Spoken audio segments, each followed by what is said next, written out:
The sound of shattering glass jolted me from my sleep.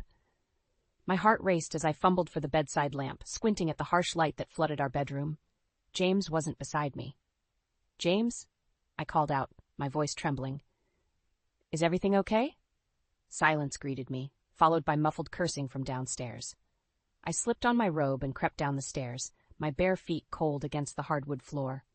In the kitchen, I found James hunched over the sink, a broken whiskey bottle at his feet. He turned to me, his eyes bloodshot and unfocused. "Clara?" he slurred. "What are you doing up?" I stepped carefully around the glass shards. "I heard a noise. Are you all right?" He waved dismissively. "I'm fine, just celebrating." "Celebrating what?" I asked, confused. It was 3 a.m. on a Tuesday. James stumbled towards me, grinning. "Dad's retiring. Guess who's the new president of Hartley Industries?" My eyes widened. "You? That's wonderful, James." I moved to hug him, but he brushed past me, heading for the liquor cabinet. "We need to toast," he insisted, pulling out another bottle. I gently took it from his hands. "Maybe we should wait until morning. You have work in a few hours." His face darkened. "I'm the boss now, Clara. I decide when I work." As I opened my mouth to argue, something caught my eye, a flash of red peeking out from behind the sofa cushion. I reached for it, my fingers closing around silky fabric. "What's this?" I asked, pulling out a woman's scarf. It wasn't mine. James froze, his expression unreadable. "Where did you find that?" The air between us crackled with tension. I held the scarf up, my voice barely above a whisper. "James, whose is this?" His silence was deafening. In that moment, I felt my world begin to crumble beneath my feet. The office was a pressure cooker, and James was turning up the heat. I watched from my desk as he stormed through the bullpen, barking orders and leaving a trail of frazzled employees in his wake. "Clara," he bellowed, "my office now." I steeled myself and followed him, closing the door behind us. The scent of expensive cologne hung heavy in the air, a far cry from his usual subtle fragrance. "We need to cut costs," James declared, lounging in his leather chair. "I want a list of employees we can let go by the end of the week." My jaw dropped. "James, we're already understaffed. If we cut more people—" "Are you questioning my decision?" His eyes narrowed dangerously. I took a deep breath. "I'm trying to protect the company. Your father built this business on loyalty and—" "My father isn't running things anymore," James snapped. "I am. And I say we trim the fat." As I opened my mouth to argue, his phone buzzed. He glanced at it, a smirk playing on his lips. "That'll be all, Clara." I turned to leave, but something caught my eye. A flash of red peeking out from his briefcase, the same scarf I'd found at home. "Is there something else?" James asked, his tone icy. I shook my head, my throat tight. "No, nothing." Back at my desk, I buried my face in my hands. What was happening to the man I married? The James I knew would never treat people this way. My computer pinged with a new email. It was from accounting, detailing James's recent expenses. My eyes widened as I scrolled through the list. Lavish dinners, jewelry, hotel rooms, all charged to the company account. My hands shook as I picked up the phone. "Robert, it's Clara. We need to talk. It's about James." I fumbled with my keys, exhausted after another grueling day at the office. As I pushed open the front door, laughter drifted from the living room. A woman's laughter. My heart stopped. "James?" I called out, my voice trembling. The laughter cut off abruptly. I rounded the corner to find James sprawled on the couch, a young blonde perched on his lap. The red scarf I'd found weeks ago was draped around her neck. "Clara!" James jumped up, nearly knocking the woman to the floor. "You're home early?" The blonde stood, smoothing her tight dress. She couldn't have been more than 25. "So this is the wife," she drawled, her eyes raking over me dismissively. My world tilted on its axis. "James, who is this?" He cleared his throat. "Clara, this is Marilyn. She's a friend." "A friend?" I spat the word out. "Is that what you call it?" Marilyn smirked, twirling the scarf around her finger. "Oh, honey, I think we both know I'm more than that." Rage bubbled up inside me. I turned to James, my voice low and dangerous. "How long?" He had the decency to look ashamed. "Clara, I can explain." "How? Long?" I repeated, each word a dagger. 6 months, he mumbled. The room spun. 6 months. Half a year of lies, of betrayal. "I think I should go," Marilyn purred, gathering her things. She paused at the door, tossing a victorious glance over her shoulder. "Call me later, Jamie." As the door clicked shut, silence descended. James reached for me, but I recoiled. Don't touch me, I hissed. Don't you dare touch me. Clara, please. I held up a hand, silencing him. I want a divorce. The words hung in the air between us, heavy with finality. In that moment, I knew nothing would ever be the same again. The divorce papers lay on the kitchen table, a stark reminder of my shattered world. James sat across from me, his face a mask of indifference. Just sign them, Clara, he said, sliding a pen towards me. Let's get this over with. I stared at the document, my hand trembling. 10 years, James. 10 years of marriage, and this is how it ends. He shrugged, checking his watch.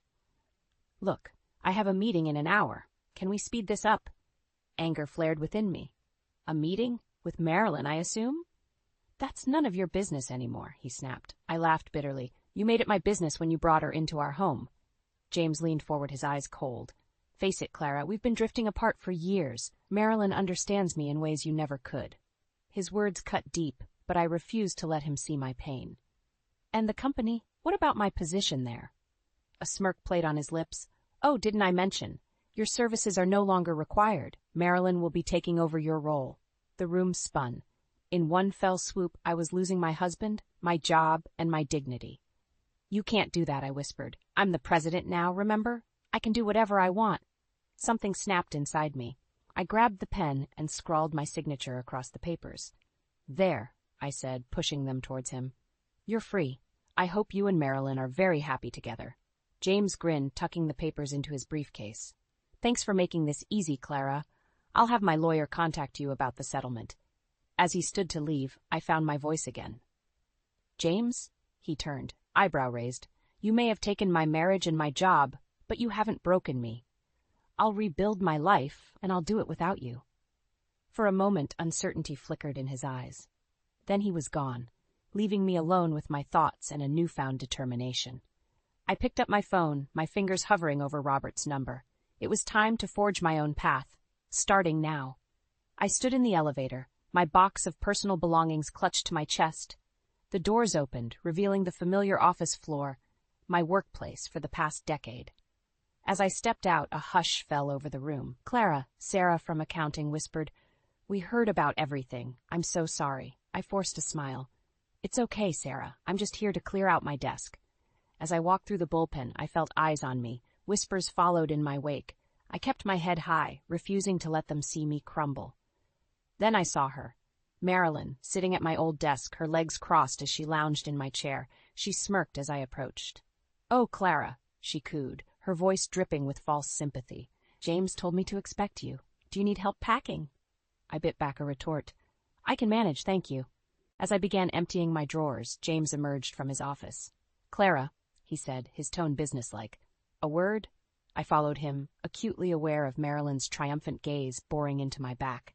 Once inside, James closed the door. I hope you understand this is just business, he said. Nothing personal. I laughed bitterly. Nothing personal?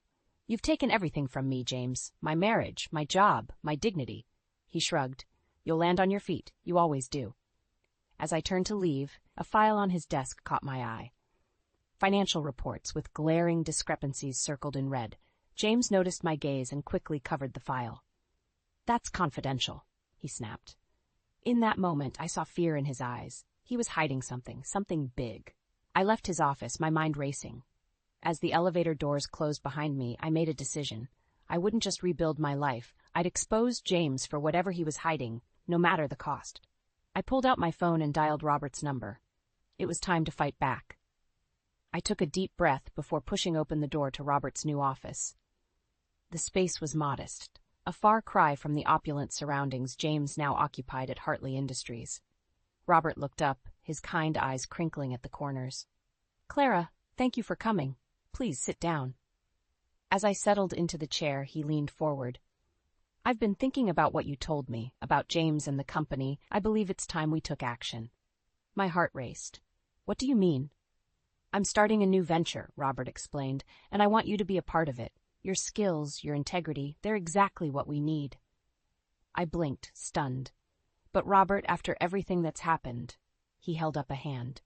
What my son did to you was unforgivable. But your family, Clara, always have been, always will be. Tears pricked my eyes. I don't know what to say. Say yes, he urged. Help me build something new, something better.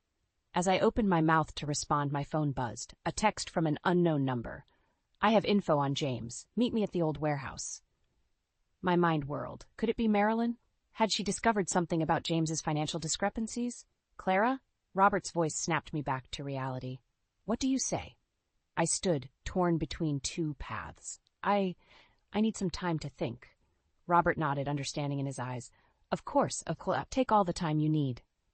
As I left his office, my phone buzzed again. Hurry, it's not safe. My heart pounded. This could be my chance to expose James, to reclaim what he'd stolen from me. But was it worth the risk?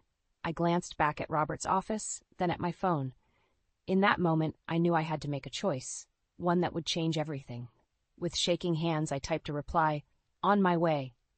The office buzzed with energy as I reviewed the quarterly reports. Robert's startup was thriving, and I felt a sense of pride in what we'd built together. Suddenly, a commotion erupted in the reception area. "You can't go in there," our receptionist protested. The door burst open, and there stood James, disheveled and wild-eyed. "Clara," he panted, "I need to talk to you." I stood, my heart pounding. "James, what are you doing here?" He stumbled forward, grabbing my desk for support. "The company, it's falling apart. I need your help." "My help?" I laughed bitterly. "You fired me, remember?" "I made a mistake," he pleaded. "She's run off with half the company's assets. We're on the brink of collapse." I stared at him, stunned. "And you think I care?" "Please, Clara," he begged. "You're the only one who can fix this. Come back to Hartley Industries. I'll give you anything you want." As I opened my mouth to refuse, Robert appeared in the doorway. "What's going on here?" James spun around. "Dad, tell her she has to come back. The company, your legacy, it's all falling apart." Robert's eyes hardened. "The company stopped being my legacy the moment you took over, son. Clara's found a new path now." Just then, my phone buzzed, a text from an unknown number. "Turn on the news. Now." With shaking hands, I grabbed the remote and flicked on the office TV. A breaking news banner flashed across the screen. Hartley Industries CEO James Hartley arrested for embezzlement and fraud. The room fell silent. James crumpled to the floor, his head in his hands. I turned to Robert, my mind reeling. "Did you know about this?" He shook his head, looking as shocked as I felt. "Clara, I swear I had no idea." As chaos erupted around us, with phones ringing off the hook and employees gathering to watch the news, I felt a strange calm settle over me. This was it, the moment everything changed. I looked at James, then at Robert, and made my decision. "It's time to set things right," I said, reaching for the phone. "And I know exactly where to start." I stood behind the counter of my new general merchandise store, surveying the bustling aisles with a sense of pride and accomplishment. It had been a year since James's arrest, and life had taken unexpected turns. The bell above the door chimed, and Robert walked in, a newspaper tucked under his arm. "Have you seen this?" he asked, unfolding it to reveal the headline. "Hartley Industries sold, former CEO James Hartley sentenced." I shook my head, a mix of emotions washing over me. "How long did he get?" 5 years, Robert sighed, "and Marilyn's in the wind with what's left of his money." As we talked, I noticed a familiar face browsing the shelves. Sarah from accounting, now my employee. She caught my eye and smiled, a reminder of how many had followed me from Hartley Industries to this new venture. "You know," Robert mused, "when I handed the company to James, I thought I was securing our family's legacy. I never imagined it would lead to this." I placed a comforting hand on his arm. "Sometimes the legacy we plan isn't the one we leave. Look at what we've built here instead." Just then my phone buzzed with a notification.